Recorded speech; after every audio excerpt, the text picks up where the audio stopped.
जय श्री कृष्ण साथियों। आइए सुनते हैं भगवत गीता के 12वें अध्याय में क्या कहा गया है।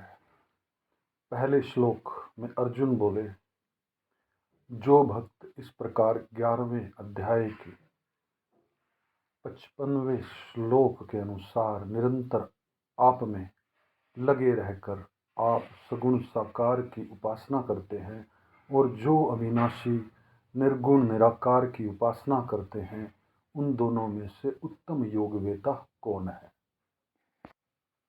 श्लोक 2। श्री भगवान उवाच, मुझ में मन को लगाकर नित्य निरंतर मुझ में लगे हुए जो भक्त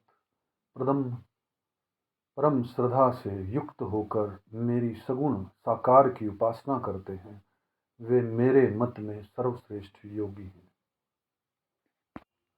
श्लोक 3 और 4।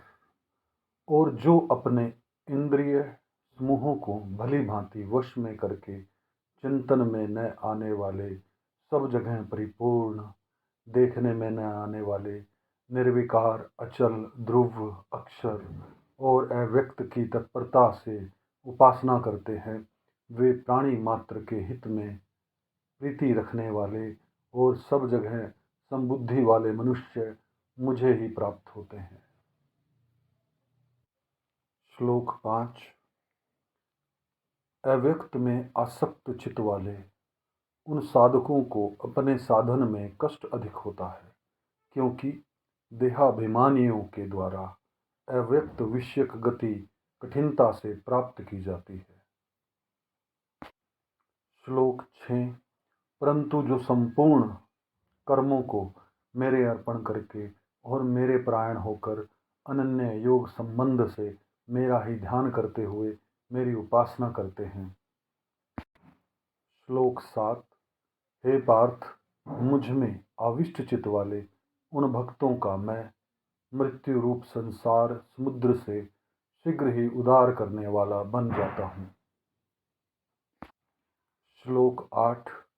तू मुझ में मन को स्थापन कर और मुझ में ही बुद्धि को प्रविष्ट कर, इसके बाद तू मुझ में ही निवास करेगा, इसमें संशय नहीं है।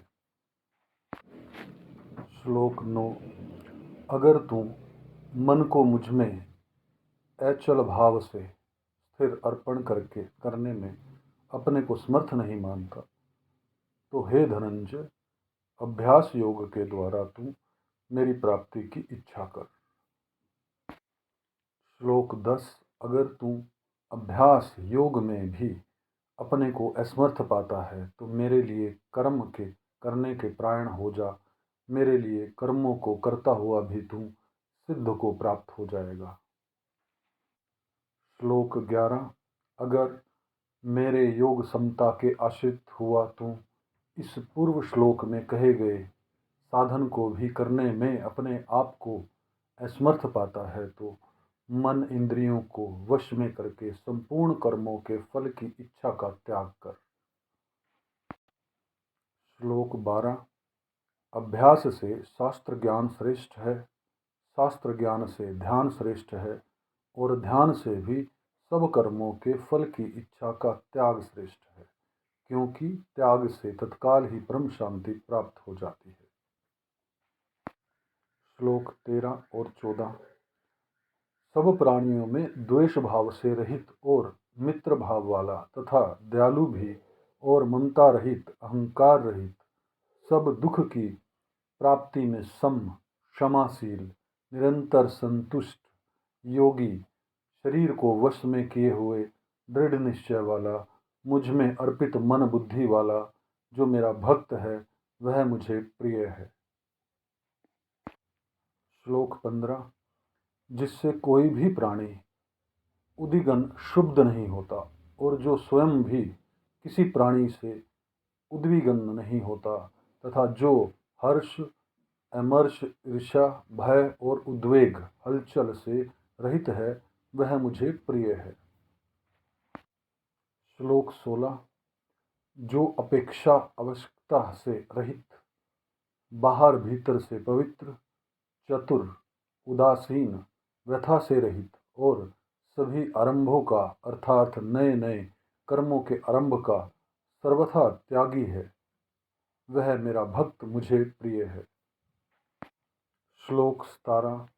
जो न कभी हर्षित होता है, न द्वेष करता है, न शोक करता है, न कामना करता है, और जो शुभ अशुभ कर्मों से ऊंचा उठा हुआ राग द्वेष रहित है, वह भक्तिमान मनुष्य मुझे प्रिय है। साथियों, इसी के साथ इस वीडियो का समापन करते हैं। भगवान श्री कृष्ण आपके जीवन में शुभ फलित करे, यही कामना है। जय श्री कृष्ण।